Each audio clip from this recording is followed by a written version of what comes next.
ഭവതി. എനിക്കൊരു കാര്യം പറയാണ്ടായിരുന്നു. സന്ദേശം ദൂതൻ വഴി കൊടുത്തയച്ചാൽ മതിയായിരുന്നില്ലേ? അത് മതിയായിരുന്നു. എന്താണ് പറയാനുള്ളത്? പറയണം. എനിക്കിപ്പോ മനസ്സില്ല. എന്താ പ്രായം കൂടിയോ വെറുതെ ചിരിക്കാൻ? കഴിഞ്ഞ ദിവസം ബെന്നെ നാട്ടുകാർ തല്ലി തോർത്തിട്ട് ചിരി വരിക. ഓർക്കുമ്പോ എനിക്കും ചിരി വരാറ്. എന്താ ഒരു റൗണ്ട് കൂടെ അടിച്ചിട്ട് വരാടാ? വേണ്ട വേണ്ട, ഉള്ള റൗണ്ടൊക്കെ മതി. എന്താ പറയാനുണ്ടെന്ന് പറഞ്ഞത്? ഇന്ന് പുൽപ്പള്ളിയിൽ ഒരു കഥാപ്രസംഗം ഉണ്ട്. അപ്പൊ നാളെ എന്നെ കണ്ടില്ലാന്ന് വരും. അയ്യോ, അങ്ങനൊന്നും പറഞ്ഞ ഒരു വഴിക്ക് പോകരുത്. അത് കഥാപ്രസംഗത്തിന്. ക്ഷീണം കൊണ്ട് ഉറങ്ങിപ്പോലെന്ന് വിചാരിച്ചാ? എന്റെ ശുഭ എന്താ കരുതിയത്? മതി മതി സൊല്ലിയത്. Bye bye. ഉയരേ ഉയരേ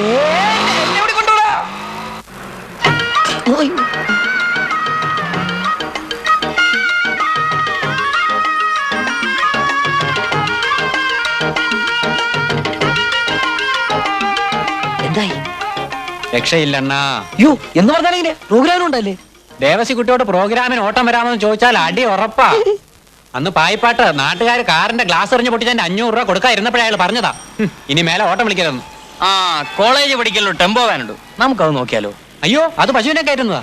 അതുകൊണ്ടാ പറഞ്ഞേ. പയ്യെ പറയടാ, പയ്യെ പറയാൻ. നീ ഒന്ന് നോക്കിട്ട് കാർ പിടിക്കാൻ പറ്റില്ലല്ലോ. നമ്മുടെ തോമസിന്റെ വണ്ടി നോക്കിയാലോ? പക്ഷെ പരിപാടിക്ക് പോകാനാന്ന് പറയരുത്. കറണ്ട് പോയൊരു നേരം നോക്കി വരണ്ടയോ ചേട്ടാം. വെട്ടം പരപര വിന്നണ ഇരുണ്ടയിരാവിൽ. കറണ്ട് പോയൊരു നേരം നോക്കി വരണ്ടയോ ചേട്ടാം. അരണ്ട വെട്ടം പരപര കറണ്ട് പോയൊരു നേരം നോക്കി വരണ്ടയോ ചേട്ടാ.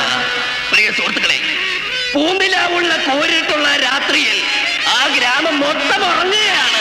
പക്ഷേ അവളുടെ അച്ഛൻ എല്ലാമെല്ലാമായി അച്ഛൻ ചെറുമൊപ്പൻ. ആ ചെറുമൊപ്പന് മാത്രം ഉറങ്ങാൻ കഴിഞ്ഞില്ല. അപ്പോഴവള് മനസ്സ് വായിച്ചു. അരണ്ട വെട്ടം പരപര മിന്നണ ഇരുണ്ട ഈ രാവിൽ.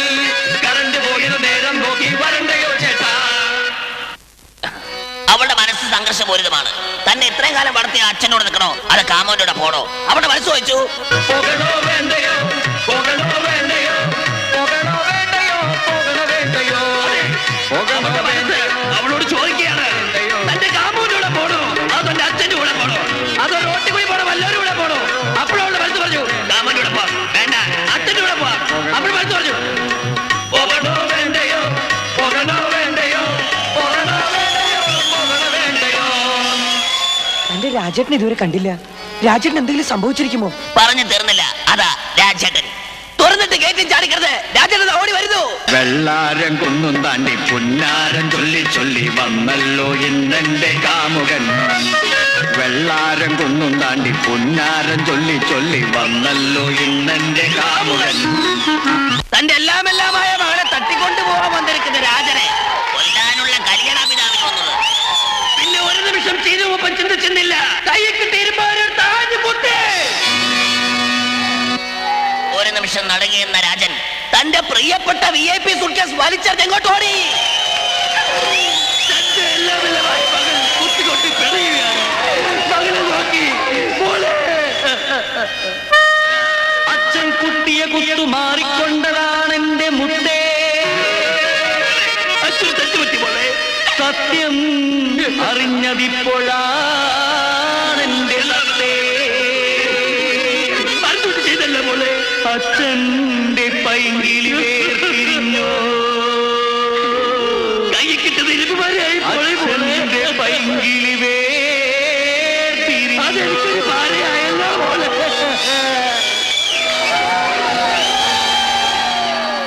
ആ കുത്ത് മാറിക്കൊണ്ടു അഥവാ മാറിപ്പോയ കുത്ത് എന്നുള്ള എന്റെ ഈ ചെറിയ കഥ ഇവിടെ പൂർണ്ണമാക്കുകയാണ്. എന്ന് പറഞ്ഞാൽ എങ്ങനെ? നിങ്ങൾ പറഞ്ഞ അതേ കഥ എന്നെ കൊണ്ട് ഭംഗിയാക്കി പറയാമെന്ന് എന്റെ മാക്സിമം ഭംഗിയാക്കാൻ പറഞ്ഞു. ചേട്ടനത് കേട്ടില്ലായിരുന്നോ?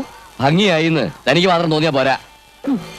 ഈ നാട്ടിലെ കലാസ്നേഹികളായ നാട്ടുകാർക്ക് അത് ഭംഗിയാണെന്ന് തോന്നി. ഒരു കലാകാരനെ സംബന്ധിച്ചിടത്തോളം അതാണ് വലുത്, അതാണ് അംഗീകാരം. ആമേ റൈറ്റ്? അപ്പൊ നാട്ടുകാർ കൂവി വിളിച്ചതോ? അതെ. അയ്യോ, അത് കൂകി വിളിച്ചതല്ല. ആഹ്ലാദം കൊണ്ട് മതിമറന്ന എന്റെ ആരാധക വൃന്ദം എന്നെ നോക്കിക്കൊണ്ട് ഹായ് ഹായ് ഹായ് എന്ന് ഒച്ച വെച്ചതാണ്. അലിദേവിനോട് ചോദിച്ചു നോക്കിയേ. ചേട്ടൻ അത് കൂക്കിവിളെ തെറ്റിദ്ധരിച്ചത് ആരുടെ ഊറ്റ? ചേട്ടന്റെ ഊറ്റ. കാശ് തരില്ല എന്ന് പറഞ്ഞതിന് കാരണമുണ്ട്. അയ്യോ അപ്പൊ കാശ് തരില്ലേ? ദേ ചേട്ടാ, തൽക്കാലം തരില്ല. അടുത്ത വർഷം ഇതും കൂടെ കൂട്ടിത്തരാം. അടുത്ത വർഷത്തെ കാര്യം അടുത്ത വർഷം. എന്റെ ചേട്ടാ, ഓർക്കസ്ട്രക്കാർക്ക് വേണ്ടി കാശ് കൊടുക്കാൻ ഇനി വിൽക്കാൻ എന്റെ ഒന്നുമില്ല. അതുകൊണ്ട് എന്റെ കാശ് ഇപ്പൊ കിട്ടണം. കിട്ടാതെ പോകുന്ന പ്രശ്നമില്ല. എടാ കൊച്ചനെ, സാംബശിവൻ, കെടാമംഗലം, കൊല്ലം ബാബു ഇവരൊക്കെ ഇവിടെ വന്ന് കഥ പറഞ്ഞിട്ടുണ്ട്. പിന്നല്ലേ നീ ചെറുക്കനല്ലേ കഥ പറഞ്ഞ് പഠിക്കട്ടെ എന്ന് കരുതി ഒരു അവസരം കൊടുത്തപ്പോ ഇറങ്ങാൻ. ആ എടോ ഹൃദയശൂന്യ താടിക്കാരാ കമ്മിറ്റി സെക്രട്ടറി, തന്നോട് ഞങ്ങൾ ചോദിച്ചോ, ഈ മധുമാറ് ജീവിച്ചിരിക്കുന്നുണ്ടെങ്കിൽ ഈ കാശ് വാങ്ങിയിരിക്കും ഇന്നല്ലെങ്കിൽ നാളെ. ഇത് സത്യം. ആ ഇന്നലത്തെ പ്രോഗ്രാം എങ്ങനെയുണ്ടായിരുന്നു പറഞ്ഞ്? സക്സസ്. എന്റെ കലാജീവിതത്തിനിടയിൽ ഇതുപോലൊരു പരിപാടി കാണികളെന്ന് പറഞ്ഞ എന്താ ആരും ഉണ്ടായിരുന്നില്ലേ? ഛേ, അതല്ല, പരിപാടി കഴിഞ്ഞ് ഇങ്ങോട്ട് ഇറങ്ങിയപ്പോ അവിടുത്തെ സംഘാടകരുടെ വക ഒരു സ്വീകരണം. ഓ ഭയങ്കരം. മധുവിന്റെ വാച്ച് എവിടെ? ഓ വാച്ച് അത് നന്നാക്കാൻ കൊടുത്തു. കുഴപ്പമെന്തായിരുന്നു? അത് കീ കൊടുക്കുമ്പോ മിനിറ്റ് സൂചി സെക്കൻഡ് സൂചിയുടെ നീഡിലുമായി ജാമായിട്ട് അത് ഈ സെക്കൻഡ് സൂചി ധരിക്കുമ്പോ മിനിറ്റ് സൂചി നിൽക്കും, മിനിറ്റ് സൂചി ധരിക്കുമ്പോ സെക്കൻഡ് സൂചി നിൽക്കും. അങ്ങനെ മൊത്തം സൂചികളുമായി പ്രശ്നമായി. അവസാനം ഞാൻ അത് അഴിച്ചു നോക്കിയപ്പോഴല്ലേ 2 പൽച്ചക്രം തേഞ്ഞൊരു പരുവായിട്ടിരിക്കുക. അത് മാറിയിട്ടാ മതി, പ്രശ്നം തീരും. അല്ലല്ലേ ഈ പഴയ വാച്ച് തന്നെ നല്ലത്. കേട്ടിട്ടില്ലേ, ഓൾഡ് ഈസ് ഗോൾഡ്? അത് വാച്ചിന്റെ കാര്യത്തിൽ വളരെ സത്യോ. പഴയ ഫേവർ ലൂബ, ഹെൻറി സാന്റോസ്, അതൊക്കെ എത്ര കാലം നിൽക്കുന്നറിയോ? പണ്ട് എന്റെ വെല്ലിച്ചന്റെ കയ്യിൽ ഒരു വാച്ച് ഉണ്ടായിരുന്നു.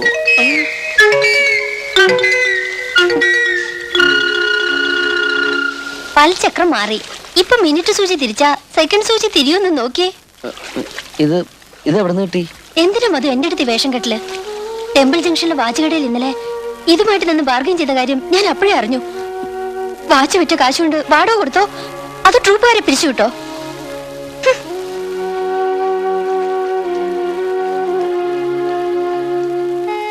പട്ടിണിയും ദാരിദ്ര്യമൊക്കെ ആണെങ്കിലും ഞങ്ങൾ ഈ കുടുംബ മഹിമ അത് വിട്ട് കളിക്കില്ല.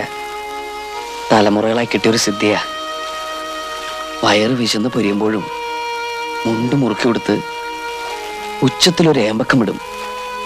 ഒരു നിറഞ്ഞ ഊണ് കഴിഞ്ഞ മൂടിൽ അമ്മ പറഞ്ഞു കേട്ടിട്ടുണ്ട്. അച്ഛൻ്റെ രീതികളായതൊക്കെ.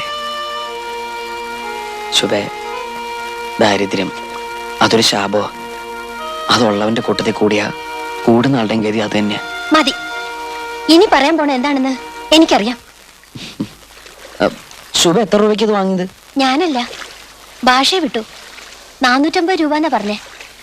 എന്റെ ഈശ്വര, 250 രൂപ എന്ന് എന്റെ കയ്യിൽ നിന്ന് വാങ്ങിച്ച അതേ വാച്ച് അവൻ 450 രൂപയ്ക്ക് എനിക്കല്ലേ വിട്ടിരിക്കുന്നു. അവന്റെ തലയിൽ ഇടിവെട്ട് വീണേ എന്റെ വാച്ച്.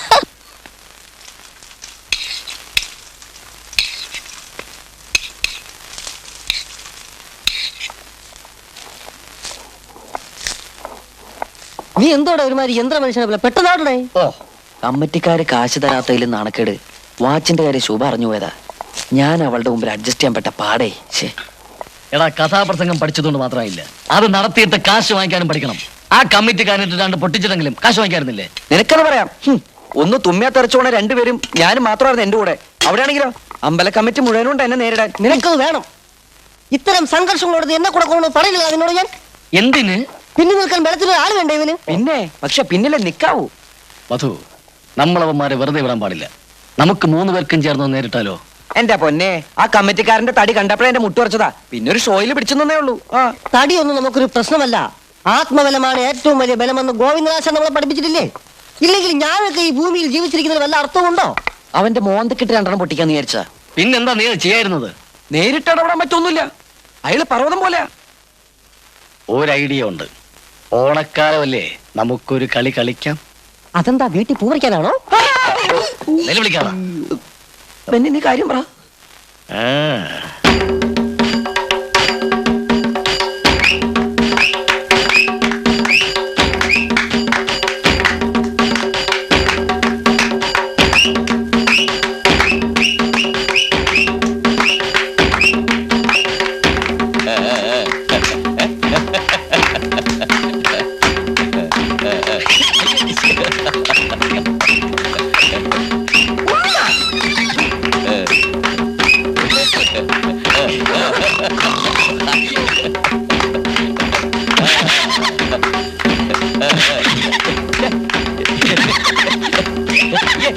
തമാശ കാണിക്കുന്നു.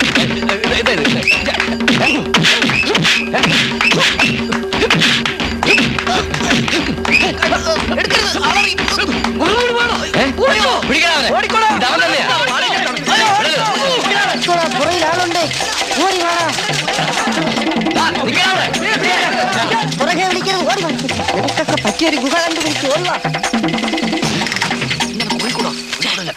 ആരും ബഹളം ഉണ്ടാക്കരുതേ, അനങ്ങാതിരിക്കണം. ഒറിജിനൽ പുലി എവിടെ ദേ തോളില്. ഇത് മാസ്കാണ്. മാസ്ക് ഒക്കെ എടുത്ത് മാറ്റണം. ഓടാ. ഇത് പാമ്പല്ല, എന്റെ വാല. പുലിവാല. അയ്യോ പെട്ടെന്ന് ഓഫ് ചെയ്യ്. വെളിച്ചം off ആക്കാൻ ഓഫ് ചെയ്യടാ, അയാൾ കാണുവിടാ കള്ള. ഒച്ച വെക്കാറോ? അയ്യോ, ഇനിയിപ്പോ ഇത് കാറിൽ കാണും. ആഹാ, ഇവിടെ ഒളിച്ചിരിക്കുകയാണ്. നീ എന്നെ